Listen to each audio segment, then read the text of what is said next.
about a great reset happening soon? Well, you're just gonna do it.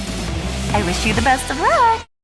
AI, The Somnium Files was an eccentric neo-noir detective game centering on Kaname Date, a detective with a cybernetic eye, and an AI partner named Aiba.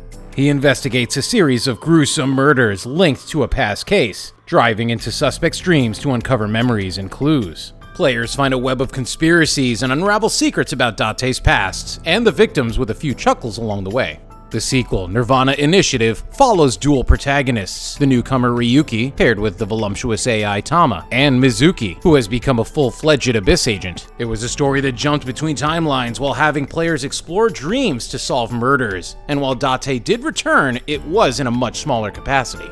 Mizuki was always intentionally written to be a bratty girl boss, and Ryuki is supposed to be a weenie. Everyone liked Date because he was so cool and his shenanigans made him endearing, which made players miss him when he wasn't the main dude for the sequel. Kotaro Uchikoshi might have felt the same way and imagined a new scenario to get everyone's favorite gooning private eye back in action. What kind of wild ride has Uchikoshi cooked up this time? Find out in our No Sleep for Kaname Date from AI, The Somnium Files review. If you haven't played the prior Somnium File games, then going into No Sleep for Kaname Date will be like waltzing into the middle of Season 3 of Lost, and you will be lost. By this point, the series assumes that you've been keeping up with the characters and who they are, and you'd understand the weird jargon and funny acronyms. If you haven't, then there's tons of data logs and clunky exposition that do their best to inform. A ticker that appears at the top of the screen during pivotal moments that tries to bring newcomers up to speed, but it's not ideal. The pace of the story is fast, and the stakes are high. Stopping to take the time to know who Pewter was, and his role in the last two games only serves players who didn't play them. It makes sense for the characters to talk about it since they already know. Never mind the suckers who missed the bus on some of the craziest mysteries and dream diving on the first couple of rounds. Where's our hero Date? He's back as the main event this time, and when the story begins, it's with a bang. UFOs have appeared and they sucked up Iris Sagan, everyone's favorite ditzy internet idol and video game streamer, aka ASET, and she's forced to participate in escape room challenges while wearing admittedly cute poofy panties. Iris's simp, Ota, is also along for the ride in the escape room challenges, and he's as dorky and cowardly as ever. As the challenges and stakes escalate, he becomes playable, and the gamers must use both characters to solve the puzzles during these sequences. The escape room puzzles become tricky and tie into the story's main themes, often foreshadowing events to come in mind-blowing ways. There's going to be a lot of item puzzles where players must examine an item and rotate it to find a hidden mechanism or insert a thing in a specific slot that ties to some esoteric lore with connections to the greater theme of the story.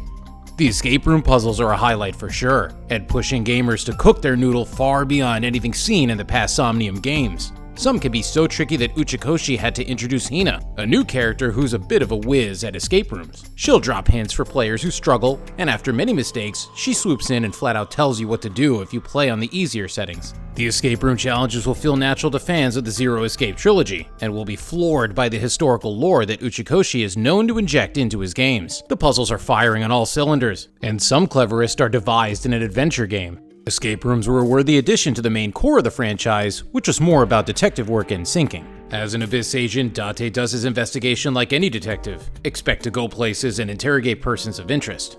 With his assistance of Aiba, his computerized eyeball, he can tell when people are lying or concealing weapons. Aiba's true purpose isn't just for infrared or X-ray vision, she is Date's main asset for sinking, the method to explore people's subconscious. The absurd and surrealist environments of Somnium are the heart of the series. While exploring Aiba, time ticks down only when she moves or performs actions. It's a time pressure element that restricts the number of choices players make while experimenting within the dreamscape. On the easier modes, Aiba is allotted more mistakes since the cost of actions is drastically reduced. It's almost better off to play this way because you'd be missing out on all of the funny scenes that you'd not see if you only made the correct choices. Players will end up replaying the Somnium sequences anyway because No Sleep for Kaname Date has multiple endings.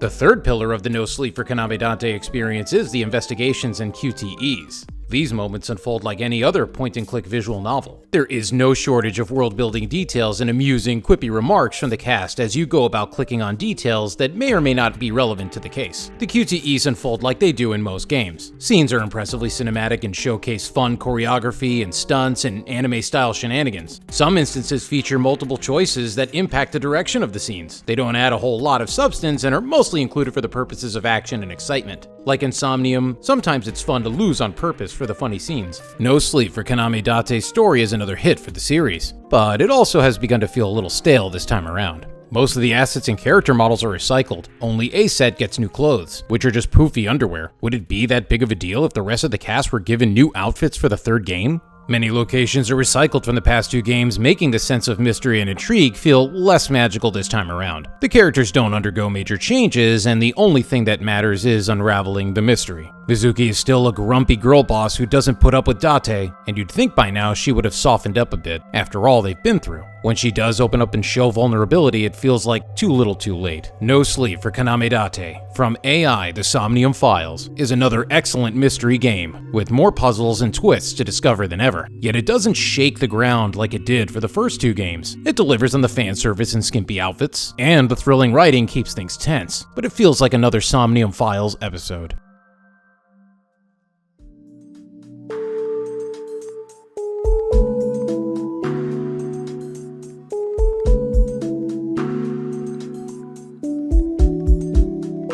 You